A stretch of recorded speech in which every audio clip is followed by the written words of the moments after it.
तर आपण आज करतो आहोत केळफुलाच्या भाजीचे कटलेट. आणि हे कटलेट जी भाजी वापरून करणार आहोत ती भाजी जवळजवळ विस्मरणात गेलेली आहे किंवा ती साफ कशी करायची हेच बरेच जणांना माहीत नसतं. तर सुरुवात करूया केळफुलाच्या भाजीचे कटलेट.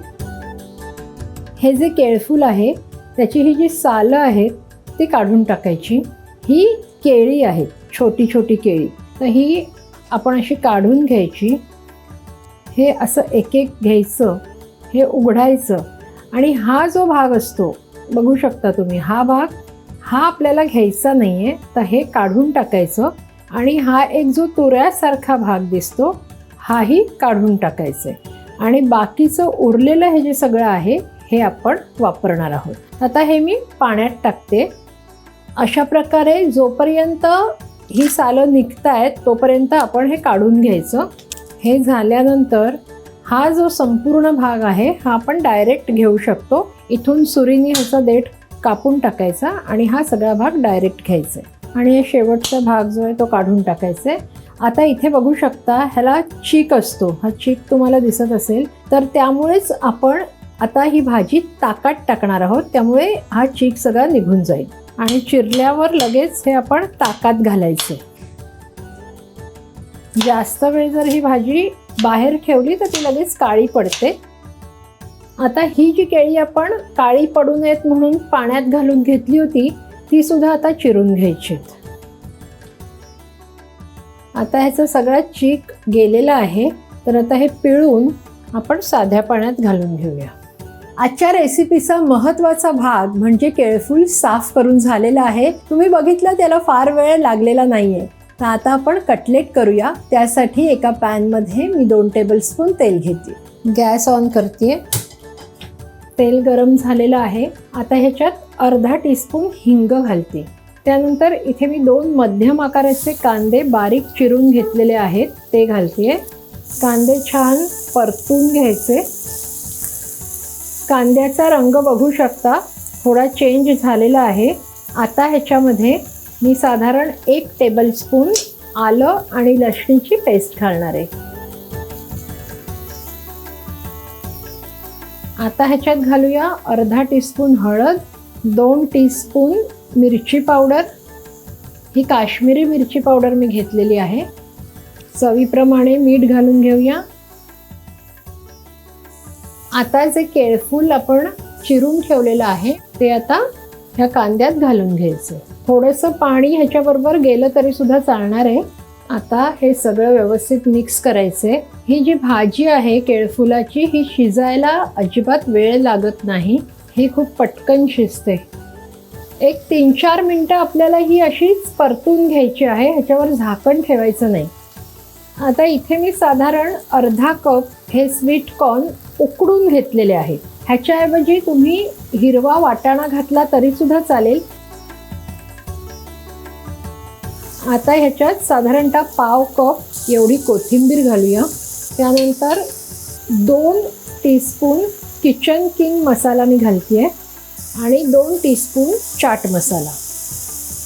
हे सगळं एकदा मिक्स करते. पाणी आता जवळजवळ ह्यातलं सगळं आटलेलं आहे. आता ह्याच्यामध्ये मी इथे आधीच उकडून आणि मॅश करून ठेवलेला बटाटा आहे. हे साधारण 6 ते 7 बटाटे होते. हे सुद्धा मिक्स करूया. जे काही उरलेलं पाणी ह्याच्यात असेल ते हे बटाटे जे आहेत हे सगळे सोक करून घेईल. बटाटा आणि केळफूल अगदी व्यवस्थित मिक्स करून घ्यायचं आहे.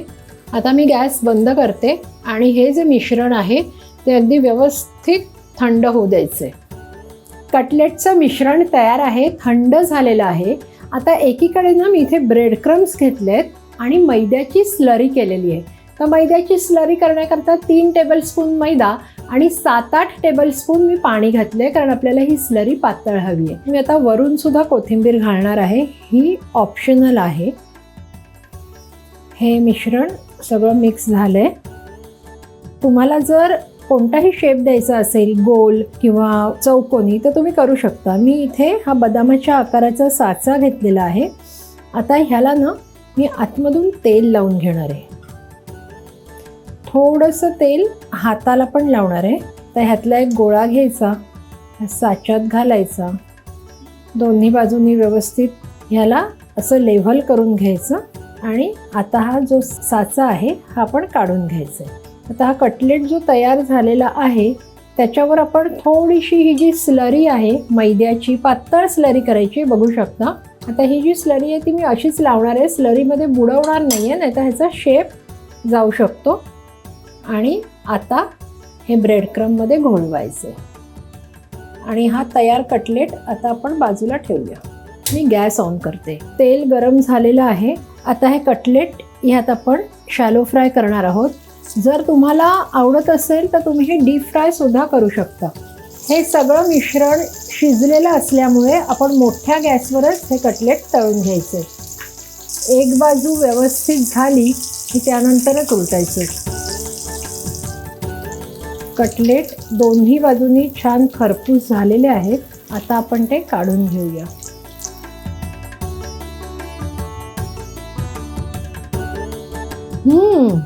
वरून इतके क्रिस्पी आहेत आणि आतून खूप सॉफ्ट, खूप छान झालेत. अशा प्रकारे केळफुलाचे कटलेट तयार आहेत. हे इतके रुचकर आणि स्वादिष्ट झालेले आहेत ना की तुम्ही जर कोणाला सांगितलं नाहीत की ह्यात केळफूल आहे तर कोणालाही कळणार नाही आणि ही भाजी प्रत्येकाच्या पोटात जाईल. तर नक्की करून बघा, घरच्यांना खायला घाला, मुलांना खायला घाला आणि कशी झाली आहे ते आम्हाला नक्की कळवा. तर अशा छान छान रेसिपीजसाठी रुचकर मेजवानीला लाईक, शेअर आणि सबस्क्राईब करा.